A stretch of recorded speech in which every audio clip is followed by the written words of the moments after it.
Hi, and welcome back to my channel. So, happy Sunday. It's Sunday.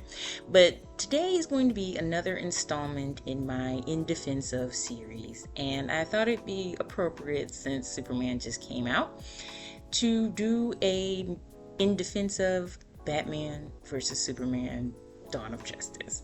Now, because the new Superman movie has come out, not to say that there haven't been plenty of not movies, reviews critiquing like the Snyderverse or the DCEU, but it seems like there's like a resurgence in those videos, like comparing, the old DC movies from like the 2010s to this new Superman. And you can like what you like. I happen to like both. I like Henry Cavill's Superman. I like David Cornsweet's Superman.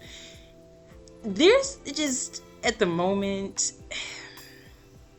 what I feel like this weird like rewriting of like history and how people felt about Henry Cavill's Superman. And at this point, continuously making videos about how much a universe that doesn't even exist anymore, how much it sucks, is just becoming redundant. Okay, like if you liked the Snyder films, you liked them. If you didn't, you didn't. But it's getting weird now.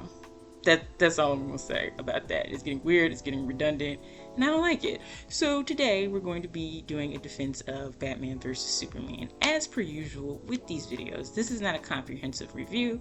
These are just things that I like about the movie. So, a little background on it. I believe I saw this after seeing Man of Steel and after actually seeing Justice League. So I think I saw Justice League first. And then it was like, okay, now I gotta go back and watch Batman versus Superman, so I have context. So there's that. So I did rewatch it again yesterday, and so I've broken this down into things I like about Batman, Bruce Wayne in the movie, things I like about Superman, Clark Kent in the movie, and then things I like about like Clark and Bruce. So have my notes here. We'll start with Batman, Bruce Wayne. I liked Ben Affleck as Batman. Okay, and as Bruce Wayne, I liked that he was an older Batman. I liked that he was, in my opinion, shown as like really concerned about like his employees. Like, we're always portrayed or presented with Bruce Wayne as like, the CEO of like this huge corporation and everything. But like, I liked how it opened with him being seriously concerned about what was happening in Metropolis and his employees in Metropolis when Superman is having the fight with General Zod, and that, he rushed over there to try and do as much as he could. Like, I don't know, I liked that setup of him as a person, as Bruce Wayne, because we see him before we see him as Batman.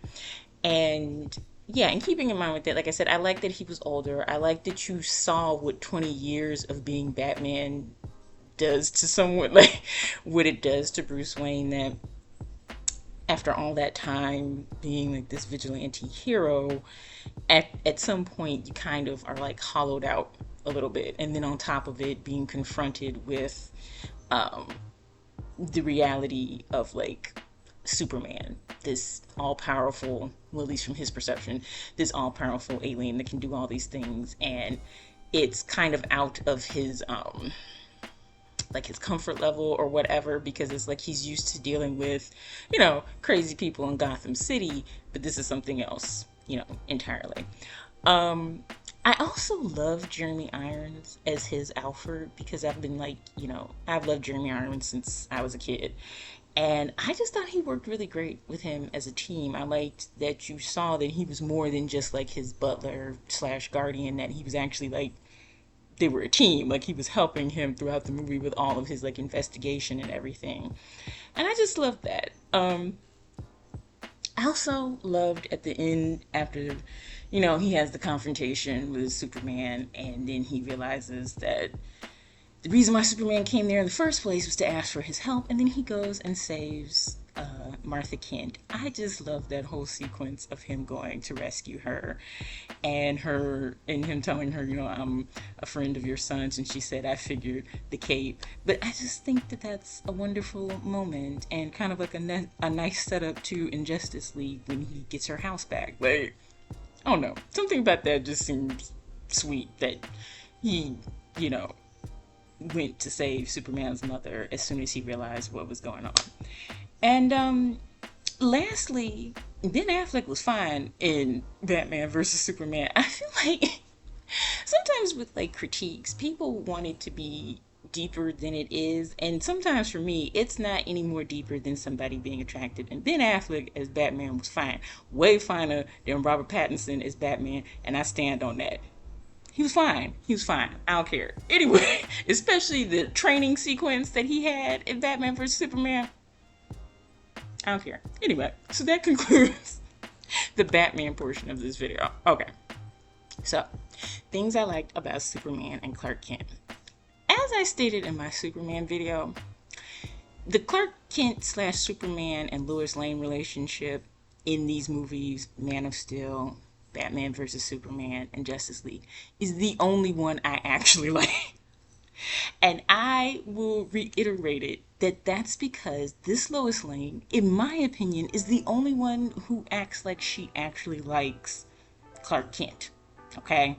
Because I feel like we get Lois Lane being enamored with Superman, but it just, I don't know if it's just like an actress choice, but like the Lois Lane from like the 70s versions, I never understood why Clark Kent was like in love with her at first sight, because she couldn't be bothered with him like at all over the course of 2 movies, and that made no sense to me.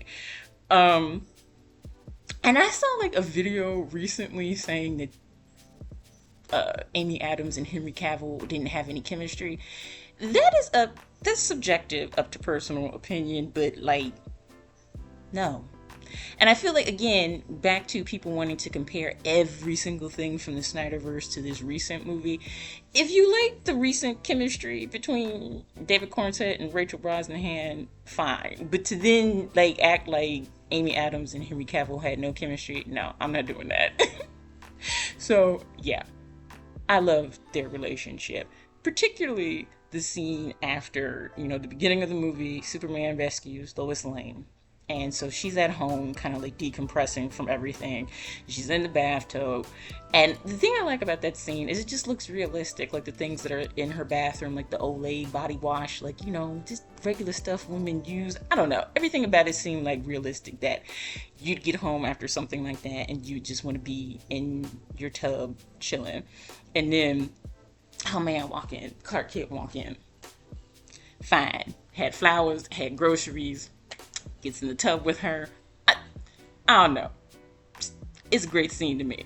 And then the next morning, he in her kitchen, no shirt, making breakfast. Now, since we have all seen, or most of us have seen, the recent Superman, when Lois comes in her house and doesn't seem to be happy that her boyfriend of 3 months is in there making breakfast for dinner, this Lois in Batman vs. Superman, I'm sure, was appreciative that her man was in her kitchen making breakfast. That's all I'm gonna say. Anyway, also, as I mentioned in my previous review of Superman, I love Clark Kent / Superman and his relationship with this version of Martha Kent. Because if we're gonna talk about chemistry, I think Henry Cavill and Diane Lane had great chemistry as like a mother and son, like in all of their movies, all of their interactions. I just felt like that was a boy and his mom. And he loved her and she loved him. And that, he flew to her when, everybody at that in the movies like judging him and all this type of stuff. And he wanted to go see her to hear what she had to say about it. And the scene when he finds out that Lex Luthor has taken her and them eyes go red.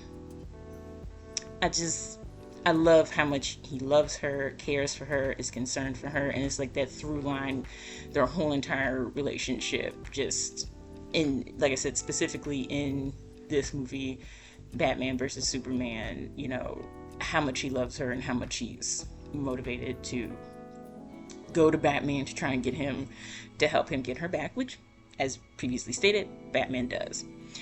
Okay, now, on to Clark Kent and Bruce Wayne. I love their first interaction as like their civilian selves when they're at like that fundraiser or whatever that Lex Luthor is doing, because again, they fine. Like in that, Henry Cavill and Ben Affleck are like old Hollywood fine. Like they have like the cleft chins. Like they're just like classically good looking. And so just from that standpoint, that scene with them like face to face having this conversation, I don't care. Um, that just from a purely surface level, I thought that was great. But one thing I liked about their interaction and their conversation is you can tell that maybe like in their superhero lives, Superman is like a little bit above Batman, but in their civilian lives, it's obvious Bruce Wayne is a little bit above Clark Kent. He, immediately fronts him like, "Do I own your paper?" His wealth is established. He calls Clark Kent's son, so his age and "I've been doing this longer than you" has been established. And it's just like you can kind of see how in their civilian, like regular lives, the tables are flipped in terms of Bruce Wayne knowing something or having experience that Clark Kent, farm boy reporter for the Daily Planet, does not have. Especially because you can kind of tell in his face, in Clark Kent's face, when Bruce Wayne is saying, like, you are in no position to judge Gotham City, Batman, or anything that happens with us because y'all got your own superhero in Metropolis that you never question anything that he does.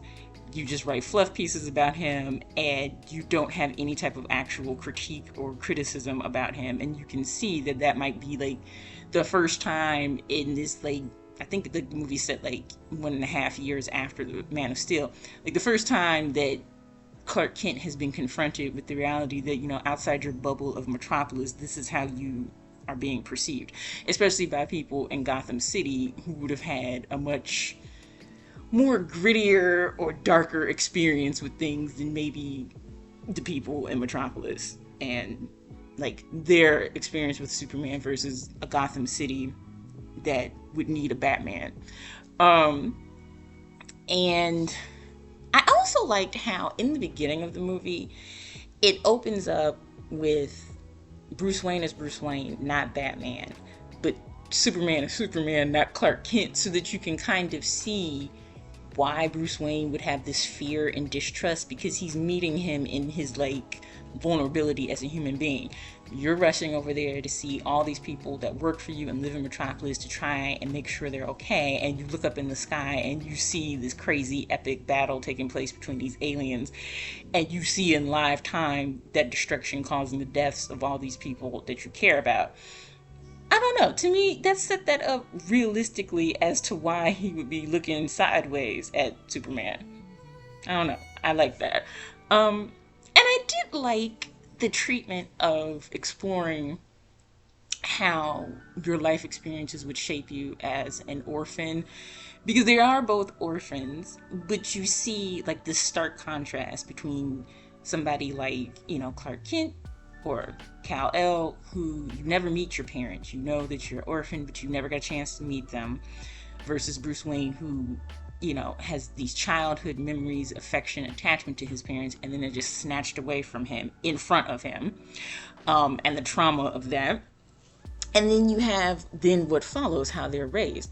Clark Kent is in this loving, very simple family life with two parents on a farm, getting all the affection and love you would hope and want if you were in a situation like that, where you're orphaned and you don't have any family, versus Batman, who definitely was cared for and loved by Alfred as his guardian, but that's a completely different relationship, because at the end of the day, that is still his employee, as opposed to like actual parents like Martha and Jonathan Kent.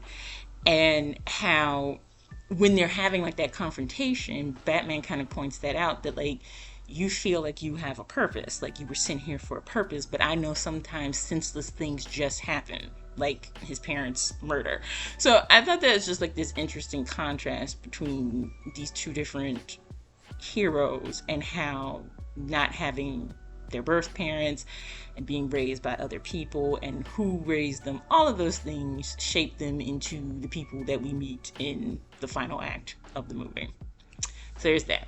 Now, I did skip over Wonder Woman in the movie, not because I didn't like her in the movie, but just because She was kind of just there until like the last act of the movie. I will say her outfits, they were fire. I loved every costume choice she had, but that's pretty much all I have to say about her. Um, yeah, and in conclusion, is it the best comic book movie? No. But is it the worst? No, I don't think so.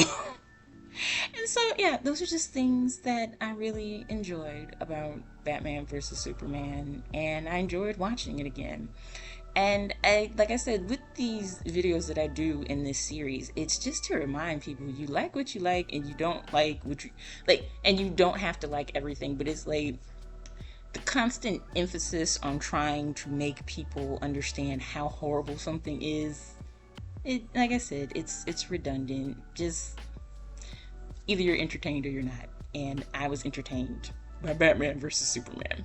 So I might do something else because this movie definitely did play up like that whole Jesus allegory, and people really don't like that for some reason. So I might do something separate about that.